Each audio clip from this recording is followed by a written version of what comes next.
उत्तर प्रदेश भर में सर्वाधिक चर्चित मानी जाने वाली समाजवादी पार्टी के संस्थापक मुलायम सिंह यादव के गांव सैफई से प्रधान पद के लिए पहली दफा मतदान किया जा रहा है। प्रगतिशील समाजवादी पार्टी के मुखिया शिवपाल सिंह यादव ने सैफई में पंचायत चुनाव में डाला वोट डालने के बाद मीडिया से बात करते हुए शिवपाल सिंह ने कहा कि सैफई पंचायत चुनाव में इतिहास में पहली बार प्रधान पद पर वोट डाले जा रहे हैं, जो कि किन्हीं षड्यंत्रकारियों के द्वारा ऐसा हुआ है। जल्द ही इसका भी होगा पर्दाफाश। वहीं सपा प्रगतिशील समाजवादी पार्टी के सभी सदस्य जिला पंचायत की सभी 24 सीटों पर जीतकर आएंगे। विधानसभा चुनाव में सपा के साथ मिलकर चुनाव लड़ने की बात पर कहा कि वह चाहते हैं कि सभी गैर भाजपाई मिलकर भाजपा को हराने के लिए एकजुट होकर चुनाव लड़ें। दलित जाति के आरक्षण होने के बाद एक मत होकर के नेताजी के करीबी बुजुर्ग रामफल वाल्मीकि को मुलायम परिवार ने प्रधान पद के लिए तय कर दिया था, लेकिन एक अन्य महिला विनीता के नामांकन कर देने से सैफई में निर्विरोध निर्वाचन की परंपरा पर ब्रेक लग गया। इसी कारण आज सुबह 7 बजे से सैफई के राजकीय बालिका इंटर कॉलेज में मतदान शुरू हो गया। पूर्व सांसद मैनपुरी तेज प्रताप यादव मुलायम के भतीजे ने कहा कि सपा इटावा की सभी जिला पंचायत सदस्य की सभी सीट जीतने का काम करेगी। पत्रकारों से बात करते हुए 2022 के विधानसभा चुनाव में सपा और प्रसपा मिलकर चुनाव लड़ेगी के सवाल पर पूर्व सांसद ने फैसला हाईकमान पर छोड़ने की बात कही। वहीं बसपा सुप्रीमो शिवपाल सिंह यादव ने अपनी सहमति जताते हुए कहा कि गैर भाजपा बाद सभी दलों को साथ मिलकर 2022 का चुनाव लड़ना चाहिए।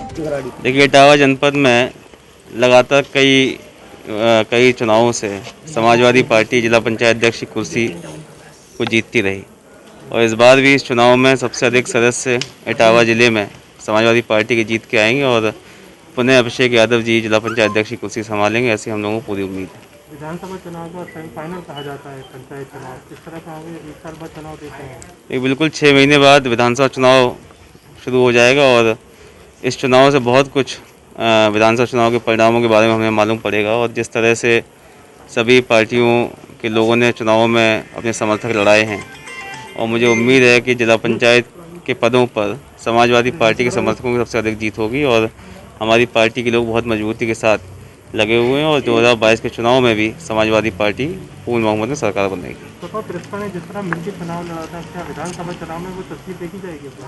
देखिए, अभी इसका निर्णय जो है हाईकमान को लेना है और देखिए जो भी होता है आपको जानकारी मिल जाएगी।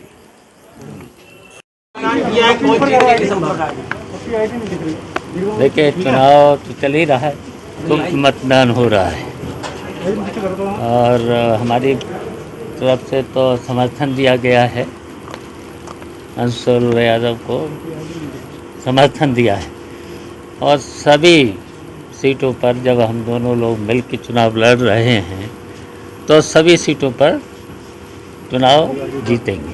प्रदेश में आपके भी प्रत्याशी खड़े हुए हैं, क्या लगता है? पूरे प्रदेश में खड़े हैं, हमारे भी प्रत्याशी खड़े हैं, लेकिन सब जगह हमारे प्रत्याशी जीत रहे हैं।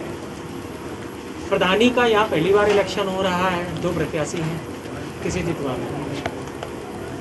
और हम सब लोगों ने तय किया है, गांव के सभी लोगों ने तय किया है रामफल वाल्मीकि को और पूरा गांव रामफल वाल्मीकि को ही वोट करेगा।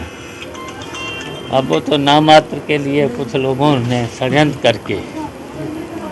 करके किया है, तो वो पर्दाफाश बहुत जल्दी हो जाएगा। ऐसा नहीं करना चाहिए था जब पूरा गांव एक था और वो परिवार भी नहीं चाहता था चुनाव हो, लेकिन कुछ षड्यंत्रकारियों ने जानबूझ करके ऐसा काम किया है। बीजेपी दावा कर रही है कि इस बार इटावा में जिला पंचायत अध्यक्ष उन्हीं को बनेगा, हर सीट पर वो जीतेंगे। उनके दावे को किस तरीके से देखते हैं? वो तो 2 मई को सामने पूरा आ जाएगा,